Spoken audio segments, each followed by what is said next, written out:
मेरा hello sir, last question है। विवेक रंजन नाम है मेरा और पूरी टीम से है। हिंदी अगर समझ रहे होंगे जो तो शायद बता सकते हैं वहाँ पे। एक बहुत अलग चीज़ है जिस पे बात शायद अभी नहीं हुई, वो है डायलॉग। अगर तमिल में मूवी है और हिंदी में भी लोग इसे देखेंगे तो सबसे बड़ी चीज़ है वो है डायलॉग और राइटिंग।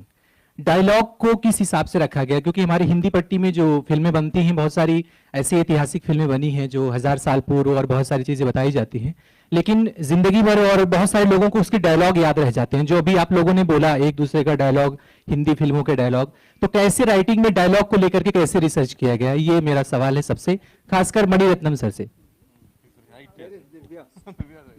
Divya please come.